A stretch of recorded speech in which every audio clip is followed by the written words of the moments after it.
Hello again. This is Paul Lennon. I just finished my previous tape and I felt inspired. I'm going to talk about the adulation, the very high esteem and the pedestal on which founders of religious orders, groups, and movements can be put by their followers. And I started saying that in my previous tape 46 in English, and this is tape 47 in English commenting on my autobiography, but I missed the point. Um, I was saying that very often the followers of the orders of the groups, the Catholic Church, or any church or movement, or the Moonies, or look whatever it is, the followers become very enthusiastic, especially with the founder, with the guru, or whatever we call him at the beginning, and there's a sense of reverence in this case, and even adulation that surrounds this person. And I want to mention other cases where I found this to be true. I just mentioned what is it called, the Reverend Moon of the whatever it's called, the United Church of Christ. Excuse me. And this continues to this day because there's part of our human nature that wants to admire, that wants to admire another person, you know. And I was like that as a kid. I had my favorite soccer players. They were my idols, right? Um, my sisters know all about this. But um, but for example, Monsignor Escrivá, the founder of the Opus Dei, also was held in very high esteem, and we know that his disciples called him El Padre, so the Father. This was very, and it had a very venerable and tone to it.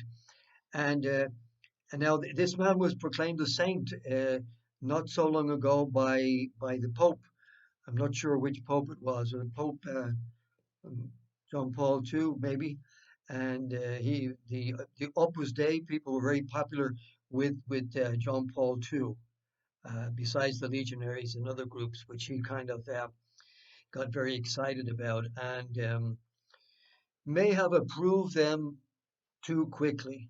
My humble opinion. Forgive me, Your Holiness. Anyway, but that's the case of Monsignor Escrivá, who I've heard, and some of his members have written about him. I think the name is Miss Tapia, who wrote about En el Umbral. Oh, what is that?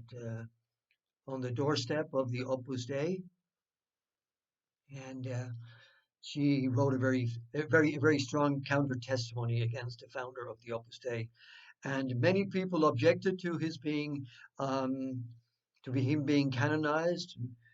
First of all, made a blessed, and then being blessified, and then being canonized and sanctified. And but their objections, and some of them were serious objections, fell on deaf ears because the Pope wanted to make him a saint, and the Pope was um, very much influenced by the strength of the Opus Dei movement. And as you know, the Opus Dei and the Legionaries and Focolarini, which is the third group I want to talk about today. Focolarini is an Italian group, uh, mostly women, I think it, founded by Chiara Lubick. Now, I've just heard a great criticism of Chiara Lubick from one of the early founders of that, what would it be called, Society of Apostolic Life, the new names for these movements. And it's written. I think it's about to be published, and she has a YouTube about it that I just saw now, um, about her experience and her criticism of the Focolarini and of the foundress. So this is to put the Maciel thing in its proper perspective. And I joined in '61, so the Legion was very young when I joined it. The Legion was, what was it, uh, 20 years old. Father Maciel was relatively young. He was in his 40, 41 he would have been at that time, and very enthusiastic, a lot of motivation. And when Nuestro Padre, as we called him, Father Maciel, came to our community, it was like a very festive day. And I learned, because I was being really enculturated into Spanish and Mexican culture. that you did the hip hip hooray. What we would do, and what the English have. Three cheers for Father Maciel. And of course, we had to do it the Spanish way or the Mexican way. And learning this was part of my enculturation. And what I remember was three cheers for Mr. Padre. Uh, in Spanish, they call them porras, which is these cheers for because we won the game, or three cheers for the trainer or for the coach or whatever. And used to go chickity boomity boom bomba, alabio, alabao, alabim bambao, Mr. Padre, ra ra ra. How about that? There's your introduction to the Spanish language. I hope I got it right. I think that's the Spanish one. It sounds kind of Spanishy, doesn't it? Chickity boomity bim bambao, alabio, alabao, alabim bambao, Mr. Padre, ra ra ra. Woo! Great. Okay. I hope you enjoyed that little Spanish thing here. Now that what's his name? Gareth Bale may be going back to England, and when he scores a goal now, he's going to be shouting in Spanish. With a big, thick Spanish accent. Oh, forgive me. Sorry. Anyway, there we go. So that was it. The book. Where's the book? Where's the book? Hey, this is the version I follow for my thing. So there we are. I talked about poor Saul Borales, who I know. Saul Borales. I've met all of Maciel's uh, what do they call classical sexual abuse victims from the 50s and from the 60s, from the 70s. Sometimes he prolonged those relationships with them, with those little boys as they grew older, and he hung on to the ones that he could hold on to, and then became more like a homosexual relationship because they would be adults and he was adults, even though there was always a difference, the age difference, please, and the that's also called the power imbalance. So, for me, this, in my humble opinion, continues to be abuse because the people involved are not equals, don't have the same amount of power, and so there's an imbalance of power and abuse. And as you know, sexual abuse, uh, in the according to the opinion of many psychologists and psychiatrists, is really an abuse of power. It's controlling the other person in their intimacy. Won't continue with that. This chapter 14, of course, is describing how Father Maciel acted and what he was like and what he was doing. In those early years, he spent a lot of time fundraising, and he was a magnificent fundraiser. As uh, Jason Berry, who wrote a fine book about Maciel and the Legion called Vows of Silence, which I highly recommend himself, and Gerald Renner. It's an old book, oldie but goodie, excellent book. The only, well, the first serious study of the Legion of Christ done in the English language, done in English. So I recommend that to you very highly. But so he says, Jason Berry says, the Maciel was the greatest fundraiser in the Catholic Church of the 20th century,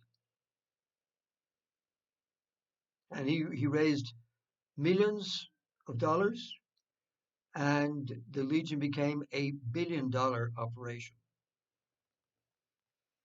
At one time, the budget of the Legion of Christ was similar or greater than the Vatican's budget, to give you an idea of the financial power. Anyway, Father Maciel had always been a master fundraiser since the very beginning of the foundation. He often was absent from his seminarians for a long period, visiting benefactors.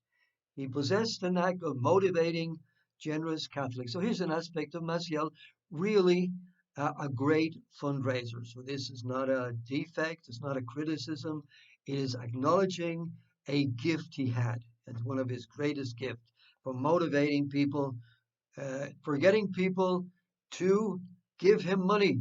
Well, of course, it was not giving it to him, giving it to the Legion, to the work of God, to Jesus Christ's last effort to save Latin America from communism, from materialism, from hedonism, and from todos and from Spanish, excuse me, and from all the isms that ever existed. He possessed a knack of motivating generous Catholics, especially women, often widowed or estranged from their husbands. So he would console them, and he was a priest. They found him handsome. I never did, probably because I'm heterosexual. I don't, sorry, forgive me, but I never found him to be particularly handsome. But he was tall and light skinned and what would it be called? Light colored eyes, whatever they're called, grayish, bluish eyes. And so the ladies would fall for him. He was a very charming person. He was also able to enroll Mexican entrepreneurs such as Don Santiago Galas and bankers like Don Manuel Espinosa Iglesias rolled in the cause. It was not uncommon for the women to be considered the seminarians, our godmothers, to exchange correspondence with them and to be entertained at the seminaries. These relationships were particularly strong during the foundational period from the 40s through the 80s of the last century. Nowadays, several multimillionaires, particularly in Mexico, the Garza Sada Zambrano dynasty in Monterrey, and also in the US of A. I don't know whether he still is a big benefactor, Tom Monahan, president and CEO of Domino's Pizza. In Spain, Alicia Koplovitz and other countries financially supported the Legion.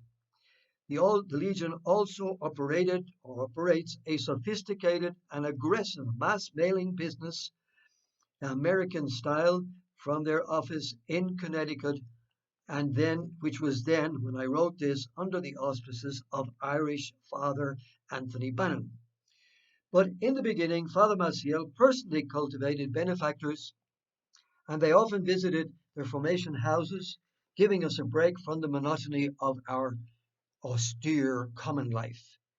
For us, this also meant that Nuestro Padre would be around, and as enthusiastic members, giving him many cheers, we looked forward to these special occasions. Ciao, amici tutti. Uh, Slán live, goler accordia.